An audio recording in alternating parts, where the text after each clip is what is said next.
વલસાડ જિલ્લાના કપરાડામાં સિઝનનો 20 ઇંચ વરસાદ વરસી ગયો। ભારે વરસાદ બાદ કપરાડાના તમામ નદી નાળાઓમાં નવા નીરની આવક થઈ છે।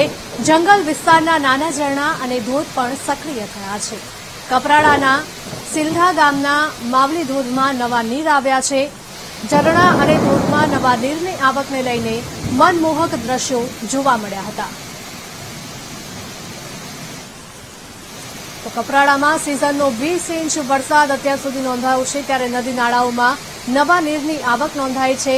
જંગલ વિસ્તારના તમામ ઝરણા અને ધોધ સક્રિય થયા છે, જેના કારણે અદભુત નજારો જોવા મળી રહ્યો છે।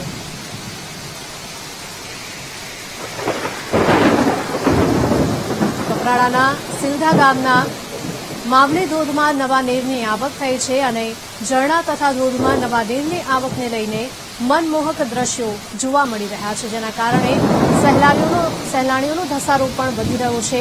વલસાડ જિલ્લાના કપરાડાના આ દ્રશ્યો કે જ્યાં સિઝનનો 20 ઇંચ વરસાદ નોંધાયો છે અને ભારે વરસાદ બાદ કપરાડાના તમામ નદી નાળા છલકાયા છે।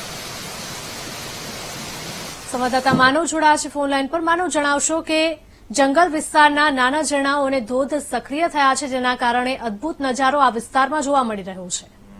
આપણે જણાવવાનું કે વલસાડ જિલ્લામાં સતત 4 દિવસથી અવિરત વરસાદ વરસી રહ્યો છે અને જે રીતે ગુજરાતના ચેરાપુંજી ગણાતા કપરાડા તાલુકાના જંગલ વિસ્તારોમાં 20 ઇંચથી પણ વધારે વરસાદ નોંધાયો છે અને આજે 20 ઇંચ વરસાદ પડતા જ વનરાજી ખીલી ગઈ છે અને નાના મોટા જે ધોધ છે એ સક્રિય થયા છે। આજે દ્રશ્યો જોઈ રહ્યા છે એ અંતરિયાળ વિસ્તારમાં આવેલ સિલધા ગામનો માવલી ધોધ છે અને આ માવલી ધોધ માં ફરી એકવાર જે નવા નીર આવ્યા છે અને આ પ્રવાસીઓ માટેનું એક આકર્ષણ ધરાવતું આ જગ્યા છે અને જે રીતે વરસાદ પડ્યો છે અને પ્રથમવાર આ પ્રકારના મનમોહક દ્રશ્યો જોવા મળી રહ્યા છે અને હજી આવતા 4 દિવસ ભારે વરસાદની આગાહી કરી છે, એટલે કે અન્ય જે મોટા ધોધ છે એ પણ સક્રિય થશે તેવું મનાઈ રહ્યું છે।